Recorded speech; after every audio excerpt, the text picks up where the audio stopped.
जय हिंद। आज हम बात करने वाले हैं बहमनी साम्राज्य के बारे में। हाँ जी, जब दिल्ली पे सल्तनत कालीन राज व्यवस्था हुआ करता था, उसी दौरान दक्षिण भारत में कुछ ऐसे राज्य भी उभर के आए जो अपने आप को स्वतंत्र घोषित करके एक नए राज्य की स्थापना की थी। उसी में से एक राज्य था विजयनगर। विजयनगर साम्राज्य के बारे में हम लोगों ने कल चर्चा किया था। उसके बाद एक और राज्य हुआ करता था जो 1347 ईस्वी में अपने आप को स्वतंत्र घोषित किया और अपना राज्य स्थापित किया। वो था बहमनी राज्य। उसी के बारे में हम लोग को चर्चा करना है। तो एक व्यक्ति हुआ करता था बहुत ही प्रतापी, जिसका नाम था हसन गंगू। हसन गंगू के द्वारा ही 1347 ईस्वी में बहमनी साम्राज्य की स्थापना की जाती है। ओके, तो इसी के बारे में हम लोग को देखना है। मैप में अगर आप देखिएगा तो भारत के दक्षिण हिस्सा में जाइएगा तो सबसे नीचे वाला जो हिस्सा था, इस पे 1336 ईस्वी में हरिहर और बुक्का के द्वारा विजयनगर की स्थापना की जाती है। यहाँ पे आप लोग को विजयनगर देखने को मिल जाएगा। ठीक है, ये जितना ब्लू लाइन दिख रहा है आप लोग को, ये विजयनगर हुआ करता था, जिसके बारे में हम लोग ने कल ही चर्चा कर लिया था। ओके, और ये ग्रीन वाला हिस्सा आपको दिख रहा होगा, तो ये वाला हिस्सा जो था यही था बहमनी राज्य। ओके, बहमनी राज्य जिसकी स्थापना हसन गंगू के द्वारा अलाउद्दीन हसन बहमन शाह के नाम से स्थापित किया गया था। और इसके जस्ट ऊपर देखिएगा तो यहाँ पे खान देश दिख रहा होगा पीले वाले हिस्से में, यहाँ पे खान देश का शासन हुआ करता था। ये सारे जो राज्य थे ये अपने आप को सल्तनत कालीन में स्वतंत्र घोषित करके अपना अलग राज्यपाट चला रहे थे। ओके, तो चलिए देखते हैं बहमनी राज्य के बारे में। तो बहमनी राज्य की स्थापना का श्रेय अगर किसी जाता है तो कौन था, तो हसन गंगू 1347 ईस्वी में। देखिए यहाँ पे मोहम्मद बिन तुगलक के शासन काल में, मोहम्मद बिन तुगलक का ही शासन काल चल रहा था 1347 ईस्वी में। उसी के दौरान एक हसन गंगू नाम का व्यक्ति बहमनी राज्य की स्थापना करता है। ओके, वह अलाउद्दीन हसन बहमन शाह के नाम से सिंहासन पर बैठता है। ओके, जब ये सिंहासन पर बैठा तो कौन सी उपाधि धारण की, तो अलाउद्दीन हसन बहमन शाह। कभी पूछता है कि बहमनी राज्य की स्थापना किसने की थी, तो कहीं कहीं तो हसन गंगू देखने को मिल जाएगा और कहीं पे हसन गंगू न देके अलाउद्दीन हसन बहमन शाह देखने को मिल जाएगा, या कहीं कहीं आपको केवल बहमन शाह ही दिखता है। ओके, तो ये सब कंफर्म होना चाहिए आप लोग को। अब देखो, सिंहासन बैठते ही इसने गुलबर्ग को अपनी राजधानी बनाया। ओके, उसको अपनी राजधानी बनाया। और इनकी जो राजभाषा हुआ करती थी वो मराठा हुआ करती थी, मराठी राजभाषा हुआ करती थी। हालांकि इनका जो देखोगे ना, ये राज्य जो था वो महाराष्ट्र वाले हिस्से में ही था। महाराष्ट्र, उस समय महाराष्ट्र बहुत बड़ा हिस्सा हुआ करता था। ठीक है, तो महाराष्ट्र में ही बहमनी राज्य की स्थापना हुई थी। आज भी महाराष्ट्र में मराठी भाषा बोली जाती है, उस समय भी इनकी भाषा जो थी वो मराठी ही थी। आगे देखते हैं, तो इसने अपने साम्राज्य को 4 प्रांतों में बांट दिया था। 4 प्रांतों में बांटने का कार्य किया था। ठीक है, किसने, तो हसन गंगू यानी कि बहमन शाह ने अपने जो बहमनी राज्य था उसको 4 प्रांतों में बांटा था। कौन कौन से प्रांतों में, एक खुद गुलबर्ग था, गुलबर्ग, दूसरा था दौलताबाद, तीसरा था बरार और चौथा बीदर। यानी कि ये नाम आप लोग को पता होना चाहिए। ऑप्शन में चारों दे देता है और पूछता है कि बहमनी राज्य में हसन गंगू के द्वारा या बहमन शाह के द्वारा निम्न में से कौन से प्रांतों में नहीं बांटा गया था। तो ये नाम याद रहेगा तो बढ़िया से कर पाओगे, ये हार्ड लेवल में आ जाता है। ठीक है, उसके बाद इसकी मृत्यु लगभग 11 साल के बाद, यानी कि 47 में बहमनी राज्य की स्थापना करता है और 58 में इसकी मृत्यु हो जाती है। इसकी मृत्यु के बाद इसका बेटा रहता है, वो शासक बनता है। यहाँ पे देख लीजिएगा, यहाँ पे बहमनी साम्राज्य यही हुआ करता था। और नीचे वाला जो हिस्सा दिख रहा होगा आप लोग को, यहाँ पे विजयनगर साम्राज्य हुआ करता था। ठीक है, विजयनगर, ये वाला विजयनगर यहाँ पे अगर दिख रहा है तो ये विजयनगर हुआ करता था और ये बहमनी राज्य हुआ करता था। विजयनगर की स्थापना कब हुई थी, तो 1336 ईस्वी में हरिहर और बुक्का के द्वारा उसकी स्थापना की गई थी। और बहमनी साम्राज्य की स्थापना हसन गंगू या बहमन शाह के द्वारा। ओके, ये नाम आप लोग को याद रहना चाहिए। आगे की बात कर लेते हैं, तो आगे ओके, तो फिर बहमन शाह की मृत्यु हो जाने के बाद उसका पुत्र, जिसका नाम रहता है मोहम्मद शाह प्रथम, मोहम्मद शाह प्रथम, ये सुल्तान बनता है। उसके काल में ही पहली बार बारूद का प्रयोग हुआ था। पहली बार बारूद का प्रयोग इसी के शासनकाल में हुआ था। किसके शासनकाल में? तो मोहम्मद शाह प्रथम के शासनकाल में पहली बार बारूद का प्रयोग हुआ था, इसलिए ये नाम बहुत ही महत्वपूर्ण हो जाता है। क्वेश्चन में बनता है पहली बार बारूद का प्रयोग किसके शासनकाल में हुआ था? तो इसी के शासनकाल में हुआ था। ओके, किसके खिलाफ हुआ था? तो विजयनगर साम्राज्य का शासक हुआ करता था बुक्का, हरिहर और बुक्का नाम सुने हैं, उसी में का जो बुक्का था उसी के विरुद्ध पहली बार बारूद का प्रयोग हुआ था। ठीक है, इसी साम्राज्य का बहमनी राज्य का ही एक व्यक्ति हुआ करता था जिसका नाम था ताजुद्दीन फिरोज। ताजुद्दीन फिरोज ने भीमा नदी के तट पर फिरोजाबाद की स्थापना की थी। ठीक है, बहमनी राज्य का ही एक शासक हुआ करता था जिसका नाम था ताजुद्दीन फिरोज। तो उसी ने अपने ही नाम पे भीमा नदी के तट पर एक फिरोजाबाद की स्थापना की थी। ठीक है, फिरोज शाह बहमनी का सबसे बड़ा कार्य प्रशासन में बड़े स्तर पर हिंदुओं को सम्मिलित करना था। यानी फिरोज शाह बहमनी जो था ये अपने जीवन काल में एक सबसे महत्वपूर्ण कार्य यही किया था कि ये अपने शासन व्यवस्था में बड़ी संख्या में हिंदुओं को शामिल किया था। अच्छे अच्छे पद भी दिए थे हिंदुओं को। नहीं तो मुस्लिम शासक जितने भी हुए ज्यादातर ने मुस्लिम लोगों को अच्छे पद नहीं देते थे, बहुत यूज करते थे तो सैनिक के रूप में यूज कर लिया करते थे, उसके अलावा उच्च पद नहीं दिया करते थे। लेकिन जो ये फिरोज शाह था, यही ताजुद्दीन फिरोज, उसी को फिरोज शाह बहमन भी कहते हैं, तो उसने अपने प्रशासन में बड़े स्तर पर हिंदुओं को भी सम्मिलित किया हुआ था। ठीक है, और देखो इसी के शासन काल में कुछ प्रमुख बंदरगाह हुआ करते थे, जिसमें से एक था चौल और एक था दभौल। चौल और दभौल इसी के शासन काल में एक प्रमुख बंदरगाह हुआ करते थे। तो ये भी नाम याद रहना चाहिए आप लोगों को। आगे की बात करते हैं तो एक और आता है व्यक्ति बहमनी साम्राज्य में, एक और सुल्तान बनता है जिसका नाम रहता है शिहाबुद्दीन अहमद प्रथम। ये क्या करता है? तो गुलबर्ग से राजधानी हटाकर कहाँ पे स्थानांतरित कर देता है? तो बीदर में। बीदर 4 प्रांतों में हसन गंगू के द्वारा, हालांकि बहमनी साम्राज्य को बांटा गया था, उसमें एक बीदर भी था। तो ये जो व्यक्ति था शिहाबुद्दीन अहमद प्रथम, यहाँ पे सब महत्वपूर्ण टॉपिक ही देखने को मिलेगा। ओके, तो ये अपनी राजधानी गुलबर्ग से हटा के बीदर में स्थानांतरित कर देता है और बीदर का नया नाम क्या करता है, रखता है? तो मोहम्मदाबाद। बीदर का नया नाम मोहम्मदाबाद रखता है। ठीक है, आगे की बात करें हम लोग, आगे की बात करें तो 1470 ईस्वी में रूसी यात्री निकितन बहमनी साम्राज्य की यात्रा पे आता है। ओके, बहमनी साम्राज्य की यात्रा पे निकितन आता है। ओके ओके, तो एक रूसी यात्री था जिसका नाम था निकितन। वो बहमनी राज्य में भ्रमण करने के लिए आ जाता है, खास करके कहाँ पे? तो बीदर में। 4 प्रांतों में एक प्रांत था बीदर, वहीं पे 1470 ईस्वी में निकितन आता है भ्रमण करने। तो यहां से भी आप लोग को क्वेश्चन देखने को मिल जाएगा। ओके, अब इस वंश का अंतिम शासक की बात करें तो कलीमुल्ला बहमनी वंश का था अंतिम शासक। तो ये अंतिम शासक भी पूछता है कि बहमनी राज्य का अंतिम शासक कौन था? तो था कलीमुल्ला। इसके बाद क्या होता है? जैसे इसकी मृत्यु होती है तो बहमनी 5 स्वतंत्र राज्यों में विभाजित हो जाता है। कलीमुल्ला की मृत्यु के बाद बहमनी राज्य 5 स्वतंत्र राज्यों में डिवाइड हो जाता है, यानी छोटे छोटे राज्यों में ये बट जाता है, जिसमें से 5 राज्य यही हैं। और यहां से भी क्वेश्चन पूछता है, तो क्वेश्चन क्या बनेगा? तो बीजापुर पे किस वंश का शासन था? तो या उसका संस्थापक कौन था? ईयर तो नहीं पूछता है। ठीक है, तो यहाँ पे देख लीजिएगा 5 राज्यों में जो डिवाइड हुआ था उसके बारे में हम लोग थोड़ा सा चर्चा कर लेते हैं। कौन कौन सा था? तो यहाँ पे आप लोग को देखने को मिल जाएगा। सबसे पहले बीजापुर, यहाँ पे बीजापुर दिख रहा होगा, बीजापुर दिख रहा है कि नहीं? ओके ओके, थोड़ा सा हम यहाँ पे कलर प्रयोग कर लेते हैं। ठीक है, यहाँ पे बीजापुर दिख रहा होगा, बीजापुर है ना। बीजापुर पे आदिल शाही वंश का शासन हुआ करता था, आदिल शाही वंश। और जो संस्थापक था उसका नाम था यूसुफ आदिल शाह।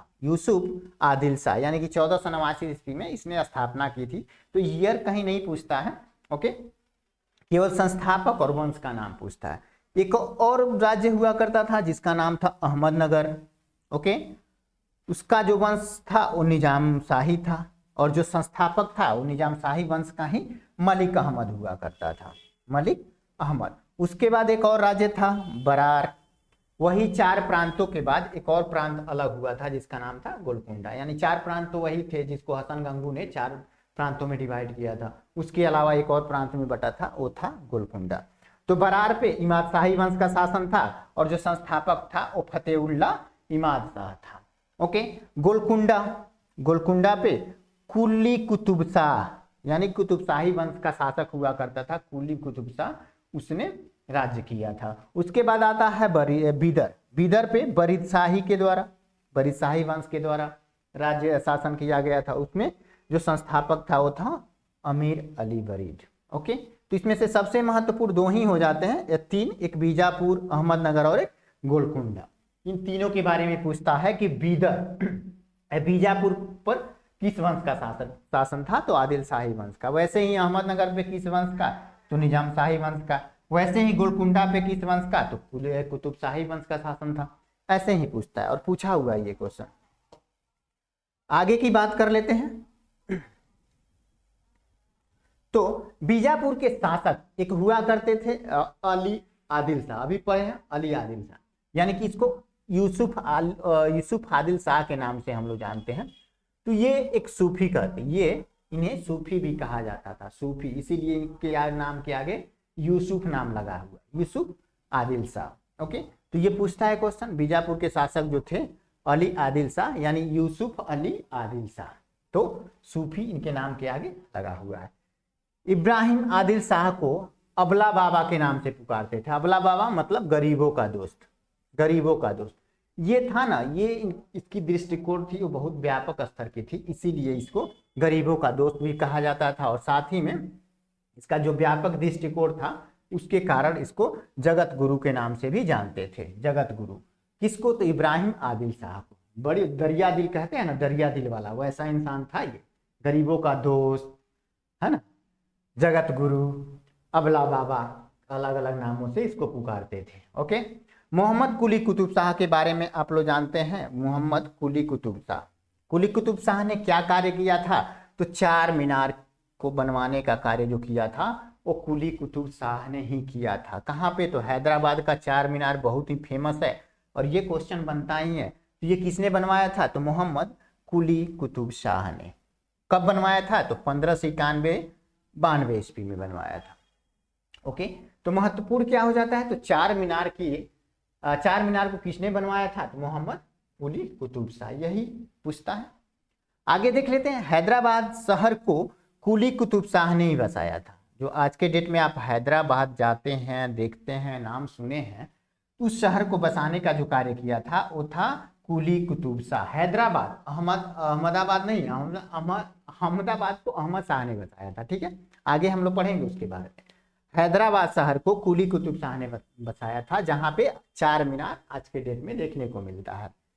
इब्राहिम रौजा, वो गोल गुंबद बीजापुर इमारतों में सबसे प्रसिद्ध है। इब्राहिम रौजा क्या है, तो इब्राहिम रौजा इब्राहिम आदिल शाह का मकबरा है, जहां इसे दफनाया गया था इब्राहिम आदिल शाह को, उसी का मकबरे का नाम जो है इब्राहिम रौजा है। और गोल गुंबद तो सब कोई जानता है, बीजापुर में है। ठीक है, ये 2 इमारतें बहुत ही फेमस है। कहाँ पे, तो हैदराबाद में। ठीक है, आगे की बात कर लेते हैं। तो अब ये खत्म हो जाता है, बहमनी साम्राज्य खत्म हो जाता है। उसके बाद हमको देखना है स्वतंत्र प्रांतीय राज्य। प्रांतीय राज्य हुआ करते थे, अलग अलग प्रांत हुआ करता था बहुत सारा, तो उसमें कुछ प्रांत स्वतंत्र थे, तो उनके बारे में भी पढ़ना है हम लोग को। तो उसमें से एक था जौनपुर।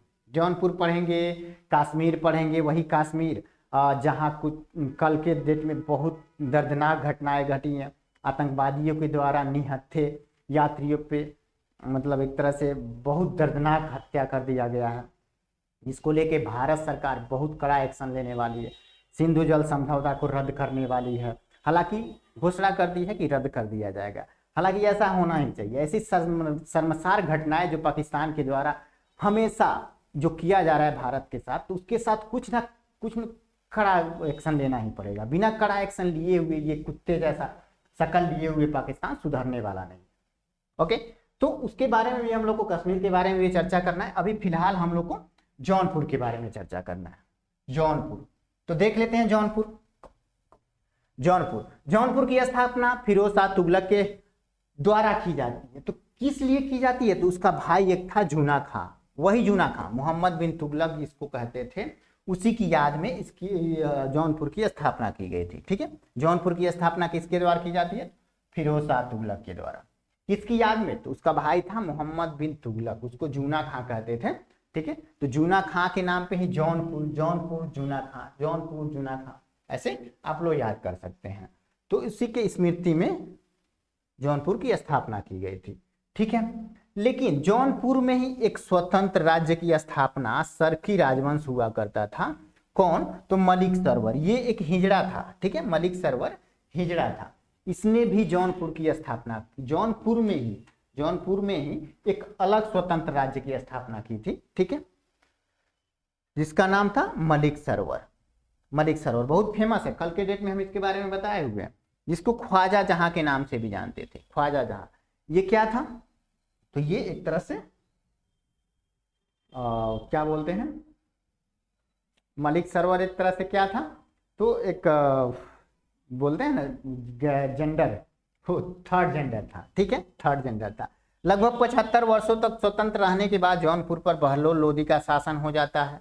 75 वर्षों तक जौनपुर स्वतंत्र रहता है, उसके बाद बहलोल लोदी ये अपने राज्य में मिला लेता है। ओके, अब यहाँ पे देख लेते हैं सरकी शासक के बारे में। तो सरकी शासक खासकर इब्राहिम शाह के समय में जौनपुर में साहित्य एवं स्थापत्य कला का बहुत ही विकास हुआ था, बहुत ही अच्छे तरह से विकास हुआ था, जिसके कारण भारत का सिराज के नाम से उसको पुकारते हैं।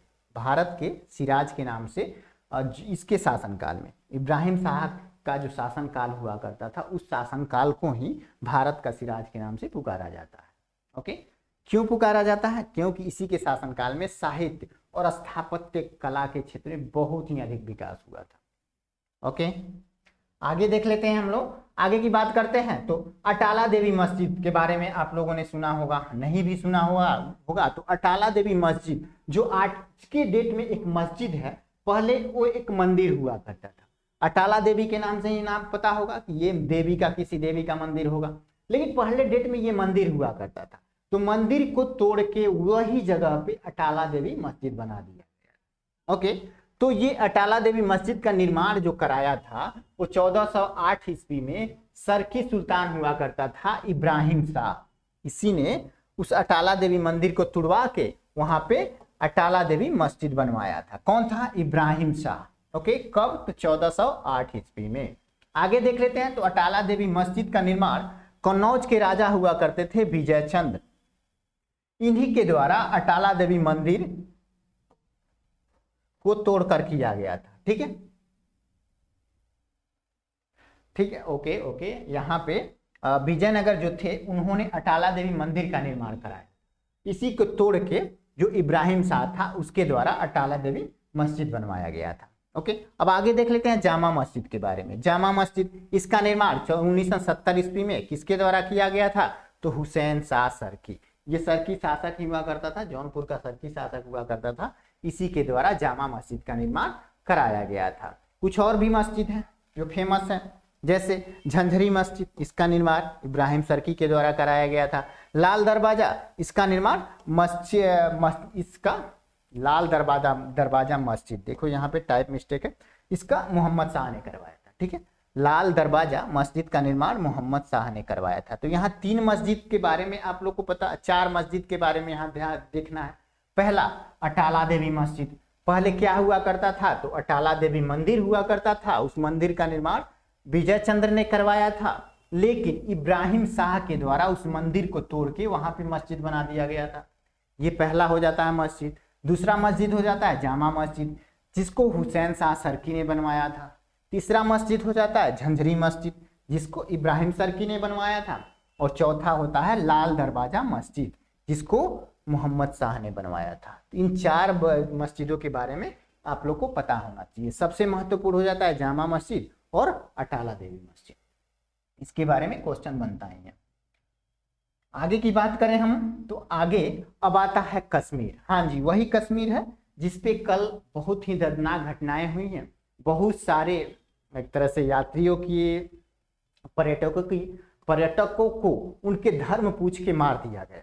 उन आतंकवादियों के द्वारा, पाकिस्तान के द्वारा भेजे गए आतंकवादियों के द्वारा उनका धर्म पूछ के मार दिया गया। वो इसलिए मार दिया गया क्योंकि वो हिंदू थे। उनकी क्या गलती थी कि उनको मार दिया गया? वो तो बड़े ही प्यार से एक तरह से उसके विकास के लिए, कश्मीर अगर कोई पर्यटक जाता है तो वहाँ पे तो कश्मीर का विकास ही होगा, लोग वहाँ के जो लोकल लोग हैं उनका विकास होगा, वो फलेंगे फूलेंगे। क्या उनकी खुशी नहीं देखी जा रही है? और वो उनको स्वतंत्र कराने चले हैं, जिनको बर्बाद करने पे तुले हुए हैं ये आतंकवादी, उनको स्वतंत्र कराने चले। हद गया है ना। कहते हैं तो उनके पास दिमागे नहीं होता। चलो आगे की बात कर लेते हैं। आगे की बात करें तो सुहदेव नामक एक हिंदू ने 1301 ईस्वी में कश्मीर में हिंदू राज्य की स्थापना की थी। देखो 1301 ईस्वी में यहाँ पे पहली बार हिंदू राज्य की स्थापना की जाती है। हिंदू राज्य की कहाँ पे? तो कश्मीर में 1301 ईस्वी। डेट याद रखना, किसके द्वारा? तो सुहादेव नामक एक हिंदू हुआ करता था, उसके द्वारा। फिर उसके बाद वहां पे 1339-40 में, यानी कि 37-38 वर्षों के बाद कश्मीर में शाहमीर द्वारा प्रथम मुस्लिम वंश की स्थापना की जाती है। कश्मीर में प्रथम मुस्लिम वंश कब आया? तो हिंदू वंश आने के बाद, यानी कि 38 सालों के बाद वहां पे मुस्लिम वंश की स्थापना होती है।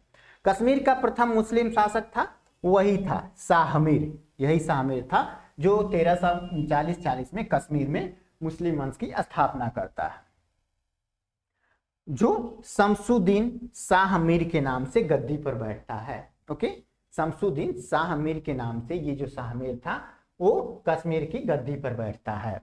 आगे देखते हैं तो इसने अपनी जो राजधानी बनाई थी वो इंद्रकोट बनाई थी। इंद्रकोट वहां स्थानांतरित कर दी थी। अलाउद्दीन ने राजधानी इंद्रकोट से हटाकर कहाँ कर दिया? तो अलाउद्दीनपुर सा। वो अलाउद्दीन नहीं, ठीक है, ये दूसरा अलाउद्दीन है। उसने इंद्रकोट से अब राजधानी हटा के कहाँ कर दिया? तो अलाउद्दीनपुर यानी कि श्रीनगर में कर दिया था। तो यहाँ सबसे महत्वपूर्ण क्या होता है? तो कश्मीर में हिंदू राज्य की स्थापना सुहादेव के द्वारा की जाती है। कब की जाती है? तो 1301 ईस्वी में। वहीं पे प्रथम मुस्लिम वंश की स्थापना शाहमीर के द्वारा की जाती है। कब? 1339-40 में। ओके, इससे ज्यादा इसमें कोई महत्वपूर्ण नहीं है, बाकी सब आप लोग खुद बुक से पढ़ लीजिएगा। आगे की बात करते हैं तो हिंदू मंदिरों या मूर्तियों को तोड़ने के कारण एक हुआ करता था शासक, जिसका नाम था सिकंदर शाह। ठीक है, सिकंदर शाह। ये हिंदू जो मंदिर हुआ करते थे और मंदिरों में जो मूर्तियां हुआ करती थी उसको बहुत तोड़वाता था। उसको तुड़वाने के चलते ही उसको एक अलग नाम दिया गया था, यानी कि भूतसिकन। तो ऐसा क्वेश्चन पूछता है कि भूतसिकन किसका उपनाम है? तो इसी का। कौन? तो सिकंदर शाह। ये हिंदू मंदिर जो हुआ करते थे वहां की मूर्तियों को तोड़वाता था, तोड़वा के फेंकवा देता था या कुछ काम में दे देता था, जैसे कि कसाईयों को मांस तोड़ने के लिए अलग अलग, मतलब अलग तरीके से ट्रीट किया करता था ये। ओके, तो ये नाम याद रखिएगा, सिकंदर शाह। फिर क्या होता है? तो 1420 ईस्वी में जैनुल आबदीन सिंहासन पे बैठता है। कश्मीर के सिंहासन पे 1420 ईस्वी में जैनुल आबदीन एक तरह से कह सकते हैं ना, ये बहुत ही एक तरह से धर्म सहिष्णुता वाला व्यक्ति था। धर्म सहिष्णुता का मतलब किसी विशेष धर्म को न मानने वाला व्यक्ति। जैसे अकबर हुआ करता था, किसी विशेष धर्म को नहीं मानता था, सारे धर्मों का सम्मान करता था, उसी टाइप का ये व्यक्ति हुआ करता था। तो एक तरह से अच्छा शासक माना जाता है। जैनुल आबदीन अच्छा शासक माना जाता है। इसकी धार्मिक सहिष्णुता के कारण इसे कश्मीर का अकबर कहा जाता है। तो ये क्वेश्चन बनता है, कश्मीर का अकबर किसे कहा जाता है? तो जैनुल आबदीन। क्यों? क्योंकि ये किसी एक धर्म को ना मान के सारे धर्मों का सम्मान करता था। हिंदू धर्म का भी, इस्लाम धर्म का भी, ईसाई धर्म का भी, हर एक धर्म का एक तरह से सम्मान करता था। जैसे अकबर क्या था? अकबर ने हिंदू की एक शासिका थी जोधाबाई, उनसे भी शादी किया था, यानी हिंदू धर्म को भी एक तरह से स्वीकारता था। अपने सेना में हिंदुओं को भी भर्ती करता था। उच्च पदों पे भी हिंदू हुआ करते थे। ठीक है, वो तो था खुद मुस्लिम, लेकिन वो सारे धर्मों को बराबर तरीके से मानता था। वैसे ही था जैनुल आबदीन। जैनुल आबदीन को कश्मीर का अकबर कहा जाता है इसी के कारण। ठीक है, इसने जजिया हटा दिया था, गौवध निषिद्ध कर दिया था। यानी गौ हत्या को इसने निषिद्ध कर दिया था। और साथ ही में सती प्रथा पे भी प्रतिबंध लगा दिया था। सती प्रथा उस समय प्रचलित थी तो उस पर भी प्रतिबंध लगाने का कार्य किया था। जैनुल आब्दीन जो था उसके प्रशासन में अनेक हिंदू जो थे वो उच्च पदों पे आसीन हुआ करते थे। जैसे अकबर के शासन काल में भी बहुत सारे हिंदू थे, जैसे बीरबल थे, मान सिंह थे, ये सब उच्च पदों पे आसीन थे। वैसे ही जैनुल आब्दीन के शासन काल में भी बहुत सारे हिंदू उच्च पदों पे आसीन थे। इसने किसने, जैनुल आब्दीन ने महाभारत और राजतरंगिणी को फारसी भाषा में अनुवाद कराया था। ये क्वेश्चन बना हुआ है, कश्मीर का वह कौन शासक था जिसने महाभारत और राजतरंगिणी को फारसी में अनुवाद कराने का कार्य किया था? वो था जैनुल आब्दीन। जैनुल आब्दीन से सबसे फेमस क्वेश्चन बनता है ना कि कश्मीर का अकबर किसे कहा जाता है? तो जैनुल आब्दीन को ही कहा जाता है। ओके, आगे देखते हैं। अब आता है बंगाल। बंगाल ये भी एक तरह से स्वतंत्र प्रांत हुआ करता था। बंगाल, इसके बारे में चर्चा करते हैं। तो बंगाल को दिल्ली में मिलाने का जो कार्य किया था वो किया था बख्तियार खिलजी। बख्तियार खिलजी, वही बख्तियार खिलजी था जिसने नालंदा विश्वविद्यालय को जला दिया, वही बख्तियार खिलजी। ठीक है, इसका पूरा नाम था इख्तियारुद्दीन मोहम्मद बिन बख्तियार खिलजी, लेकिन बख्तियार खिलजी ही बहुत है नाम याद करने के लिए। ये क्या करता है तो बंगाल को दिल्ली सल्तनत में मिला देता है। ओके, दिल्ली सल्तनत में मिला देता है। गयासुद्दीन तुगलक का नाम सुना होगा, इसने बंगाल को 3 भागों में बांट दिया। तो ये क्वेश्चन बहुत पूछता है यहाँ पे, गयासुद्दीन तुगलक के द्वारा बंगाल को कितने हिस्सों में बांटा गया या किन किन हिस्सों में बांटा गया था? तो 3 हिस्सों में बांटा गया था। एक था लखनौती जो उत्तर वाला बंगाल वाला हिस्सा हुआ करता था, दूसरा था सोनारगांव जो पूर्वी बंगाल, जो आज के डेट में बांग्लादेश जहाँ पे है वो वाला हिस्सा हुआ करता था, जिसको सोनारगांव के नाम से जानते थे। और एक था सतगांव जो बंगाल का दक्षिण वाला हिस्सा हुआ करता था। ओके, अब देखो फिर उसके बाद एक शासक आता है जिसका नाम रहता है 1345 ईस्वी में बंगाल पे एक शासक आता है जिसका नाम रहता है क्या? तो हाजी इलियास। हाजी इलियास ये आता है और जो गयासुद्दीन तुगलक के द्वारा बंगाल को 3 हिस्सों में डिवाइड कर दिया गया था उसको समाप्त कर देता है। ओके, उसको समाप्त कर देता है। और बंगाल का शासक ये गयासुद्दीन आजम शाह अपनी न्यायप्रियता के लिए बहुत प्रसिद्ध रहता। तो इसके लिए 2 ही कार्य जो महत्वपूर्ण कार्य थे। ठीक है, इलियास, ये हाजी इलियास था जिसने गयासुद्दीन तुगलक के द्वारा बंगाल को जो 3 हिस्सों में बांटा गया था उसको समाप्त करने का कार्य किया गया था। और एक और बंगाल का शासक हुआ करता था गयासुद्दीन आजम शाह, उसने वो अपनी न्यायप्रियता के लिए फेमस हुआ करता था। इसके अलावा ज्यादा कुछ बंगाल के बारे में नहीं पढ़ना है आप लोग को, और भी है इसमें, ठीक है, पढ़ेंगे, लेकिन उससे ज्यादा कुछ खास क्वेश्चन नहीं बनता है। जो क्वेश्चन बनता है वो हमने ऑलरेडी यहाँ पे आप लोग को पढ़ा दिया है, और थोड़ा सा और कुछ है उसके बारे में हम लोग चर्चा कर लेते हैं। जैसे देख लो, एक और शासक हुआ करता था बंगाल का जिसका नाम था अलाउद्दीन हुसैन शाह। अलाउद्दीन हुसैन शाह वो अलग था, उस अलाउद्दीन से अलग था ये। ठीक है, अलाउद्दीन खिलजी से ये अलग था, अलाउद्दीन हुसैन शाह। ये अपनी राजधानी को क्या करता है तो पांडुआ से गौड़ स्थानांतरित करता है। पांडुआ से गौड़ स्थानांतरित करता है। तो ये ज्यादा महत्वपूर्ण नहीं हो जाता है, लेकिन इसी के शासन काल में महाप्रभु चैतन्य हुआ करते थे, इसलिए ये फेमस है। महाप्रभु चैतन्य जो थे इसी के शासन काल में हुआ करते थे। ओके,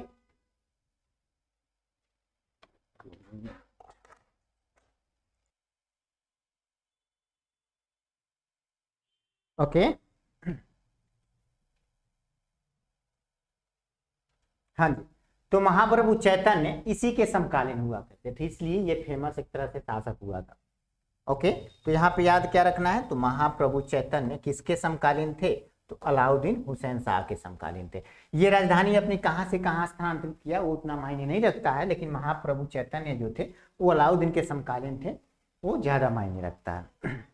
देखो, अलाउद्दीन ने सत्यपीर नामक आंदोलन शुरू किया था। सत्यपीर नामक आंदोलन इसने शुरू किया था।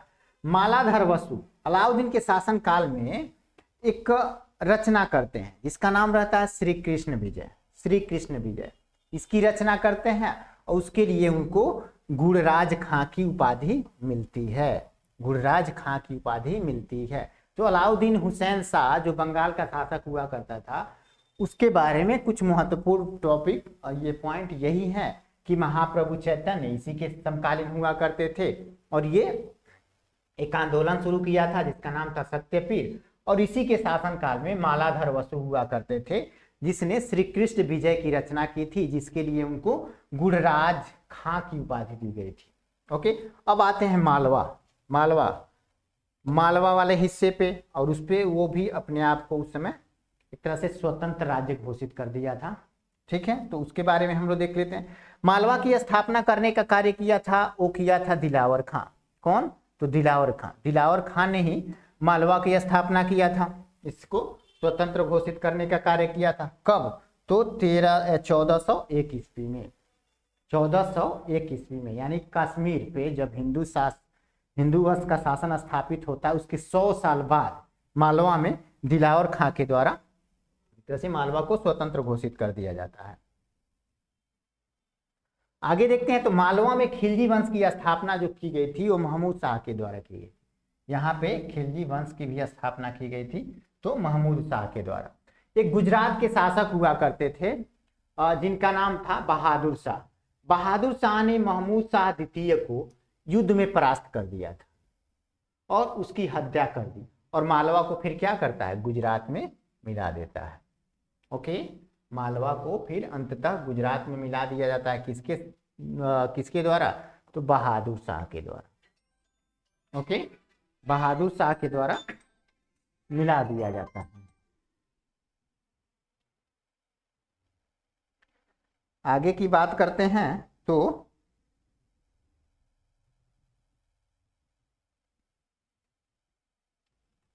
बाज बहादुर एवं रूपवती का महल बहुत ही फेमस है। बाज बहादुर और रूपमती का महल। ओके, मालवा में बाज बहादुर और रूपमती का महल बहुत ही फेमस है जिसका निर्माण किसने करवाया था? नासिरुद्दीन शाह। वही फिल्म स्टार के नाम से ये नाम है तो बहुत ही आसानी से याद हो जाएगा, नासिरुद्दीन शाह। जहां महल, ठीक है, जहाज महल का निर्माण गयासुद्दीन खिलजी ने किया था। कहाँ पे? तो मांडू में। जहाज महल का निर्माण गयासुद्दीन खिलजी के द्वारा मांडू में किया गया था। आगे की बात कर लेते हैं तो आगे गुजरात के बारे में बात कर लेते हैं। गुजरात ये भी एक स्वतंत्र प्रांत हुआ करता था। गुजरात के बारे में कुछ खास नहीं है इसके बारे में, जहां से क्वेश्चन बनता है वही बात कर लेंगे हम। गुजरात के शासक हुआ करते थे राजा कर्ण। इनको पराजित कर अलाउद्दीन ने 1297 में इन्हें दिल्ली सल्तनत में मिला दिया। वही अलाउद्दीन खिलजी। ठीक है, खिलजी वंश का एक शासक हुआ करता था अलाउद्दीन खिलजी, जिसपे मूवी भी बनी हुई है। उसने ये गुजरात पे जो राजा कर्ण थे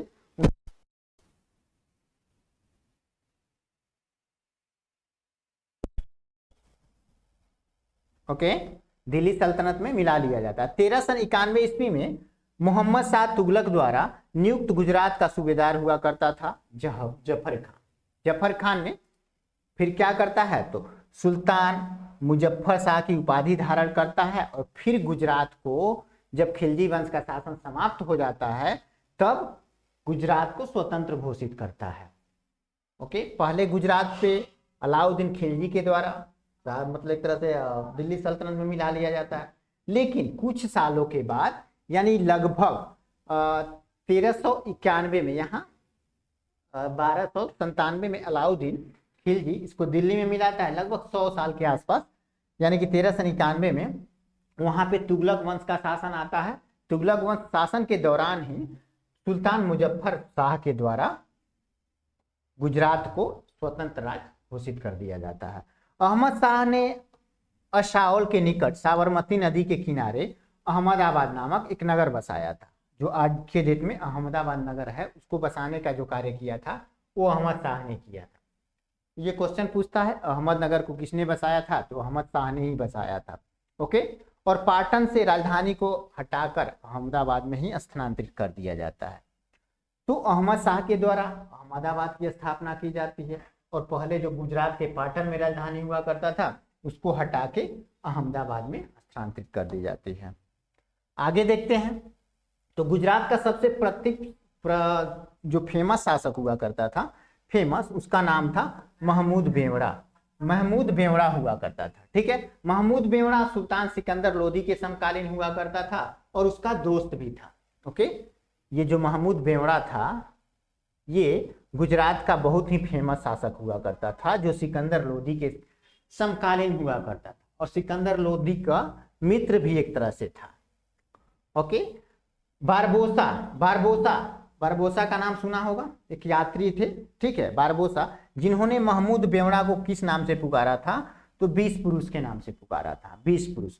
बार्थोमा, बार्थोमा ने अपनी किताब में लिखता है इसके बारे में, किसके बारे में? तो महमूद बेवड़ा के बारे में, कि तो उसकी मूछी इतनी लंबी थी कि वो अपनी मूछों को पीछे ले जाके बांधता था, पीछे ऐसे मूछों को ऐसे ले जाके पीछे बांध देता था, ठीक है।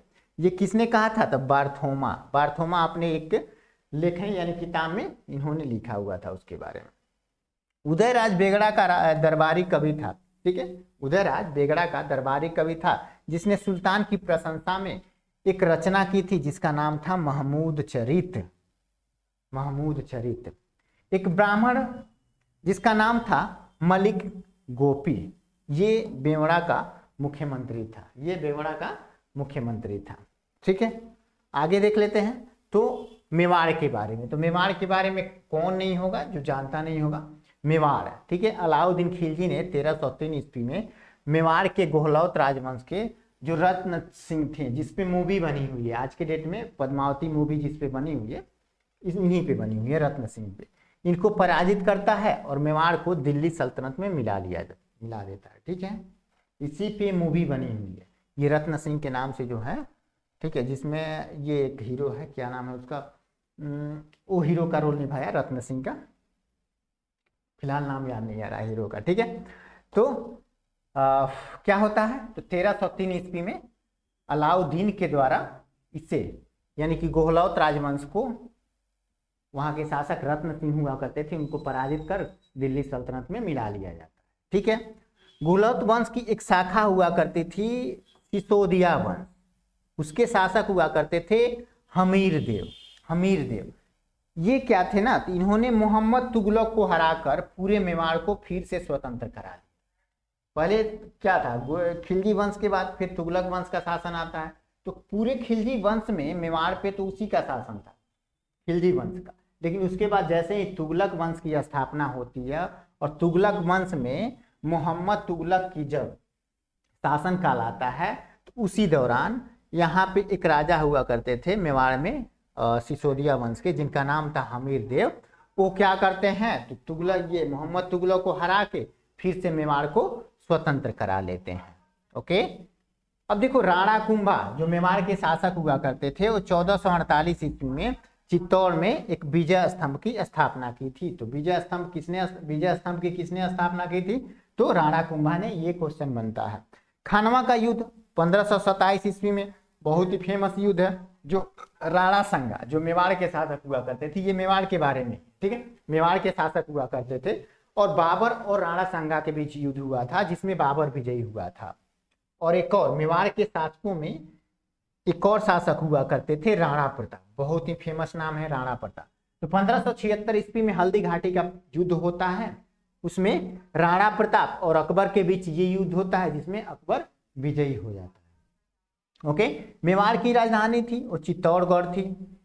जहांगीर ने मेवाड़ को मुगल साम्राज्य में मिला लेने का कार्य किया था। हालांकि अकबर ने तो हराया था लेकिन मुगल साम्राज्य में नहीं मिलाया था, लेकिन जो जहांगीर आया तो जहांगीर ने उसको मुगल साम्राज्य में मिला लिया।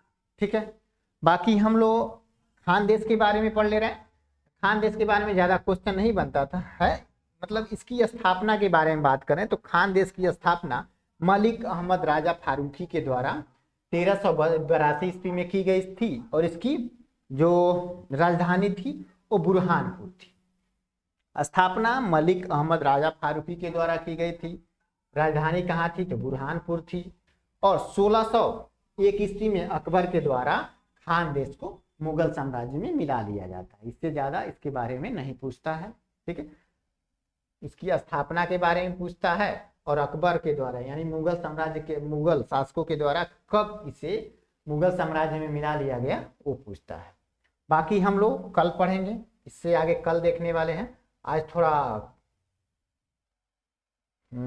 इतना ही देखते हैं, कल यहाँ से देखेंगे सूफी आंदोलन के बारे में, ठीक है, सूफी आंदोलन के बारे में यहाँ से शुरू करेंगे और फिर कल के क्लास में हम बढ़िया से सूफी आंदोलन अन्य भी आंदोलनों के बारे में पढ़ेंगे और फाइनली परसों से फिर से आएंगे हम लोग मुगल साम्राज्य में, और मुगल साम्राज्य पे मुगल साम्राज्य के द्वारा जितने भी शासक दिल्ली पे शासन किए उन सारे के बारे में हम लोग पढ़ेंगे।